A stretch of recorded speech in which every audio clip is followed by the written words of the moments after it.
Assalamualaikum warahmatullahi wabarakatuh. Salam sejahtera.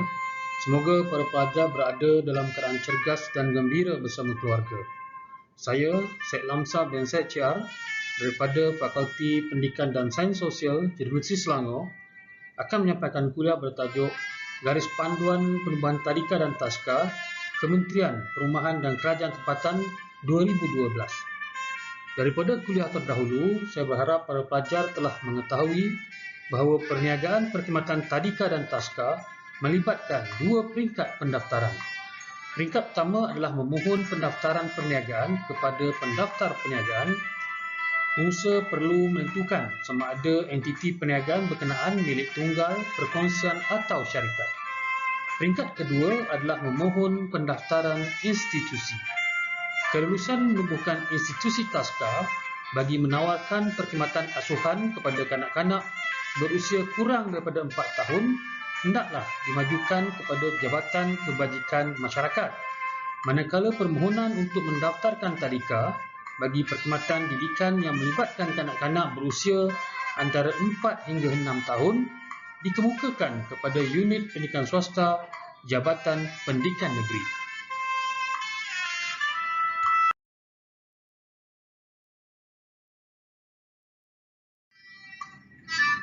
Saudara-saudari para pelajar, saya ingin mengingatkan semula bahawa seseorang pengusaha hendaklah melakukan kajian pasaran terlebih dahulu sebelum membuat keputusan untuk menawarkan perkhidmatan taska atau tadika. Lokasi premis yang strategik merupakan antara faktor utama yang mempengaruhi potensi sesuatu perniagaan sama ada mendapat sambutan atau sebaliknya. Garis panduan perubahan tadika dan taska yang disediakan oleh Kementerian Perumahan dan Kerajaan Tempatan menetapkan 4 jenis kategori premis untuk operasi sesebuah tadika atau taska yang dipertimbangkan untuk diberi kelulusan. Pertama adalah tapak khas yang telah didirikan bangunan, iaitu merupakan tapak yang telah dikenal pasti oleh sesuatu rancangan pemajuan seperti rancangan tempatan atau rancangan kawasan khas yang telah didirikan bangunan sama ada oleh pemaju, kerajaan ataupun individu. Yang kedua adalah tapak khas yang belum didirikan bangunan, iaitu merupakan tapak yang telah dikenal pasti oleh sesuatu rancangan pemajuan seperti rancangan tempatan atau rancangan kawasan khas. Ketiga adalah bangunan tempat kerja, institusi, bangunan perniagaan, bangunan berintegrasi dengan kemudahan masyarakat. Kementerian turut mempertimbangkan permohonan operasi tadika dan taska secara integrasi di dalam satu bangunan dengan kemudahan lain seperti perpustakaan, pusat komuniti, klinik atau tempat-tempat kerja tertakluk sekiranya ia berada di aras bawah bangunan. Manakala jika di bangunan perniagaan, tadika dan taska berkenaan hendaklah beroperasi di aras bawah atau di aras pertama bangunan perniagaan tersebut. Bagi tadika dan taska yang dijalankan di kawasan institusi seperti sekolah, masjid, surau atau lain-lain rumah ibadat, ia hendaklah disediakan di bangunan yang berasingan dan berpagar. Keempat adalah di kawasan kediaman. Amnya, tadika dan taska tidak dibenarkan beroperasi di lot kediaman. Namun seandainya tapak khas telah dimajukan tetapi masih tidak dapat menampung permintaan setempat, maka permohonan boleh diberi pertimbangan tertakluk pada syarat-syarat yang ditetapkan oleh PBT.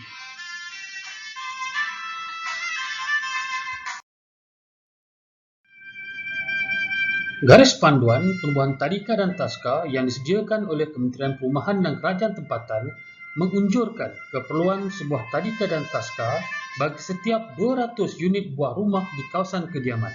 Syarat-syarat yang perlu diberi perhatian untuk dipatuhi bagi permohonan membuka tadika atau taska di lot kediaman adalah: pertama, pengusaha perlu mendapatkan surat persetujuan awal pemilik sah rumah berjiran yang bersempadan dengan tanah yang berhubung dengan tapak lokasi cadangan dalam jarak tidak melebihi 20 meter dari tapak lokasi cadangan, manakala dalam jarak 200 meter bagi cadangan tadika dan taska di jalan mati.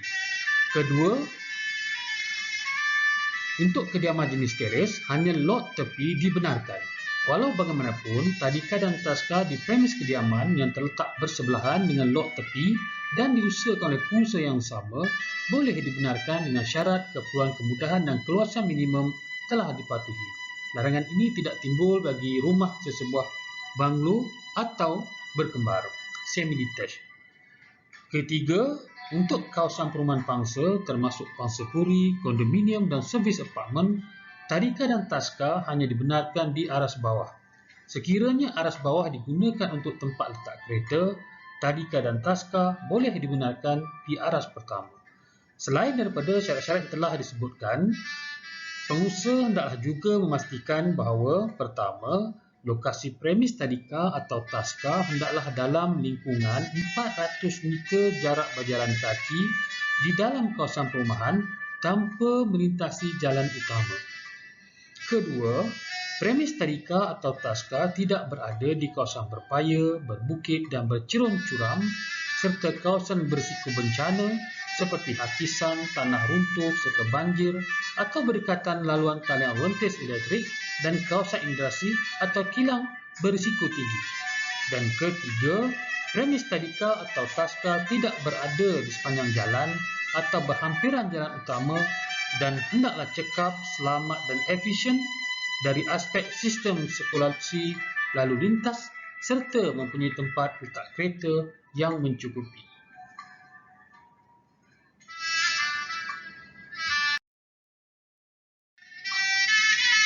Kelulusan pendaftaran tadika dan taska oleh pihak berkuasa tempatan adalah tertakluk juga kepada kemampuan pengusaha untuk mematuhi 4 aspek berikut, iaitu pertama, reka bentuk bangunan, kedua, keluasan ruang lantai minimum, ketiga, pencahayaan dan pengudaraan semula jadi, dan keempat, material dan kemasan dalaman. Tiap-tiap bilik yang direka bentuk sebagai kelas hendaklah dilengkapkan dengan pencahayaan dan pengudaraan semula jadi. Ini dibuat melalui satu atau lebih tingkap yang mempunyai lebih keluasan tidak kurang daripada 20% daripada keluasan lega lantai bilik. Selain itu, ia hendaklah juga mempunyai ruang buka yang boleh membenarkan laluan udara secara bebas dan tidak terganggu yang tidak kurang daripada 10% daripada keluasan lega lantai itu. Material dan kemasan dalaman bangunan hendaklah dari bahan yang tidak membahayakan dan selamat digunakan. Contohnya, bilik air hendaklah dibina dengan lantai yang tidak menakung air dan daripada material yang tidak licin. Kemudahan yang disediakan juga perlulah mengikut had ketinggian yang bersesuaian untuk kegunaan kanak-kanak.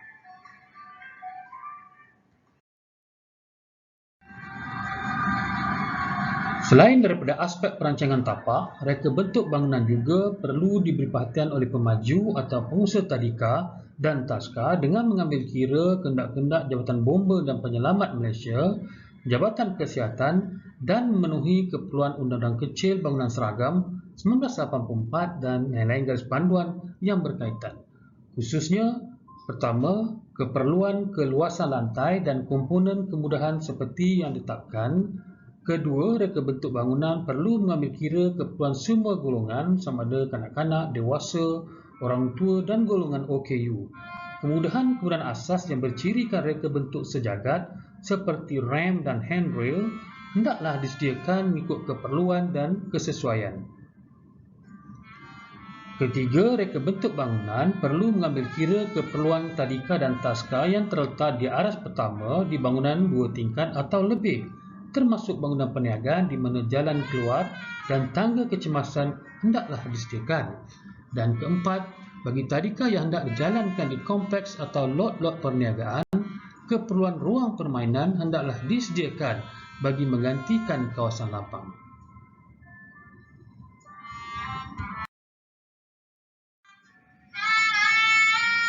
Keluasan ruang lantai minimum bagi tadika yang beroperasi sama ada di tapak khas, bangunan khas, bangunan berintegrasi, tempat kerja, institusi dan kawasan kediaman adalah 1,786 kaki persegi atau 166 meter persegi dan perinciannya adalah seperti di jadual 4 yang ditunjukkan.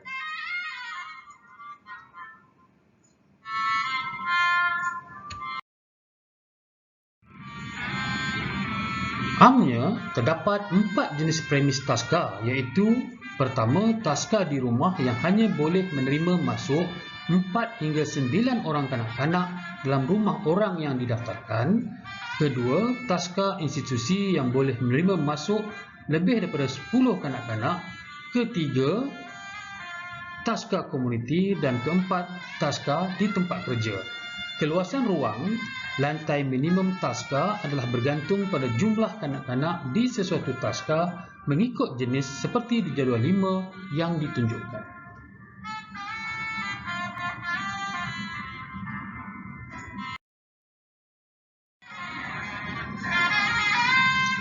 Saudara-saudari para pelajar, amnya terdapat dua proses pendaftaran tadika dan taska.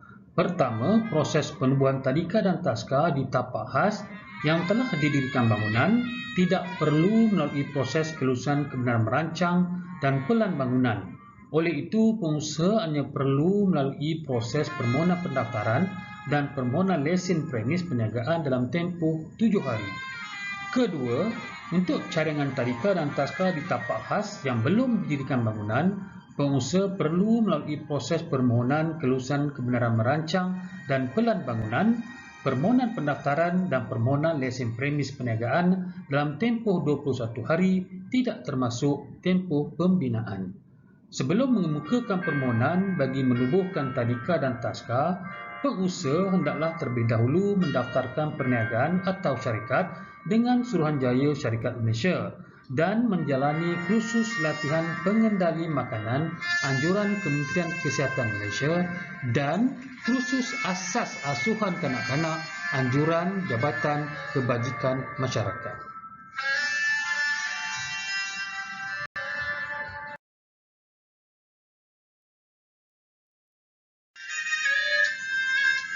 Mengakhiri kuliah kali ini, saya berharap para pelajar membaca dengan teliti garis panduan perubahan tadika dan taska atau disebut sebagai GP027 yang disediakan oleh Kementerian Perumahan dan Kerajaan Tempatan. Ia merupakan dokumen yang wajib dibaca oleh pengusaha, pentadbir, guru-guru, ibu bapa dan para pelajar sekalian. Perlu diingat, setiap peraturan yang dikenakan adalah merupakan proses penjaminan kualiti untuk memastikan tadika dan taska adalah selamat dan pengusaha tidak berlaku cuai sehingga boleh didakwa oleh ibu bapa atau pihak berkuasa sekiranya berlaku sesuatu yang tidak diingini. Pematuhan kepada syarat-syarat yang ditetapkan adalah penting demi manfaat bersama antara kanak-kanak, guru-guru, ibu bapa dan masyarakat sekeliling. Sekian untuk kuliah kali ini. Terus kekal cergas untuk cemerlang. Selamat maju jaya. Kita jumpa lagi di kuliah akan datang. Terima kasih.